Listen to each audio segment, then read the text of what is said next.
West ఏషియాలో ఒక పక్క ఉద్రిక్తతలు తగ్గించాలని ప్రయత్నాలు జరుగుతుంటే, ముఖ్యంగా అమెరికా ఇరాన్ మధ్య పీస్ డీల్ కుదురుతుంటే, మరో పక్క ఇజ్రాయెల్ లెబనాన్ పై దాడుల మీద దాడులు చేస్తోంది.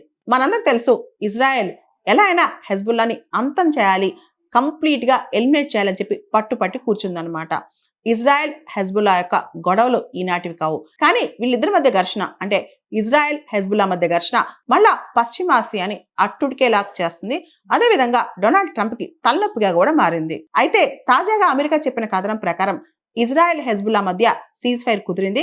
శుక్రవారం నుంచి అది ఇంప్లిమెంటేషన్ లోకి రాబోతుందని. ఇది నిజమా కాదా అనే దానికి కాలమే సమాధానం చెప్పాలి. అయితే ఇక్కడ ఇజ్రాయెల్ హెజ్బుల్లా మధ్య గొడవ ఏంటి, ఎవరి హెజ్బుల్లా, అసలు ఎందుకు హెజ్బుల్లా ఇజ్రాయెల్తో తలపడుతుందో ఒకసారి చూద్దాం. హెజ్బుల్లా ఒక షియా కమ్యూనిటీకి చెందిన సంస్థ అనమాట. 1982లో ఒక మిలిటెంట్ గ్రూప్. అది 1982లో లెబనాన్లో ప్రారంభమైంది. ఇరాన్ సపోర్ట్తో ప్రారంభమైంది. హెజ్బుల్లా అంటే పార్టీ ఆఫ్ గాడ్ అని అర్థం.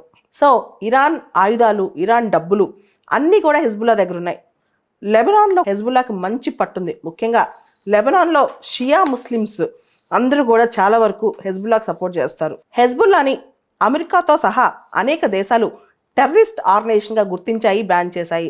ముఖ్యంగా ఇస్లామిక్ రెవల్యూషన్ అనేది ప్రపంచంలో చాలా దేశాల్లో తీసుకురాని ఉద్దేశంతో ఇలాంటి వాటిని ఇరాన్ వాళ్ళు సపోర్ట్ చేస్తూ ఉంటారు. ఛాందస ఇస్లామిక్ వాదం కోసం వీళ్ళు పనిచేస్తుంటారనమాట. లెబనాన్లోని షియా ముస్లింలను బాగా ఆకర్షించి లెబనాన్లో మంచి పేరు తెచ్చుకుంది హెజ్బుల్లా. హెజ్బుల్లా దగ్గర భయంకరమైన వెపన్స్ ఉన్నాయన్నమాట. ఇజ్రాయెల్ అంటే హెజ్బుల్లాకి మెయిన్ కోపం లెబనాన్లో మెరనైట్ క్రిస్టియన్ గ్రూప్స్కి ఇజ్రాయెల్ సపోర్ట్ చేస్తుందని, లెబనాన్ సివిల్ వార్లో క్రిస్టియన్ గ్రూప్స్కి ఇజ్రాయెల్ సపోర్ట్ చేస్తుందని, లెబనాన్ సివిల్ వార్లో అంతర్యుద్ధంలో ఇజ్రాయెల్ ఇంటర్ఫేర్ అయిందని చెప్పి, మొత్తం ఇస్లామిక్ రిపబ్లిక్ ఎస్టాబ్లిష్ చేయాలి అని చెప్పి ఇజ్రాయెల్ దానికి అడ్డుగా వస్తుందని చెప్పి చాలా కోపం అనమాట. ముఖ్యంగా ఇరాన్ కూడా ఈ ఐడియాలజీకి సపోర్ట్ చేస్తుంది. ఇరాన్ ఒక గ్రూప్ని స్టార్ట్ చేసింది, యాక్సిస్ ఆఫ్ రెసిస్టెన్స్ అని. అది anti western, anti Israeli, anti Saudi alliance అనమాట. సో దీనిలో కీ పొజిషన్స్లో హెజ్బుల్లా ఉంది, పాలస్తీనాకు చెందిన మిలిటెంట్ ఆర్గనైజేషన్స్ ఉన్నాయి. సో ఓవరాల్గా చెప్పాలంటే హెజ్బుల్లాకి ఇజ్రాయెల్ అంటే కోపం. హెజ్బుల్లా ఛాందస ఇస్లామిక్ ఆర్గనైజేషన్ అనమాట.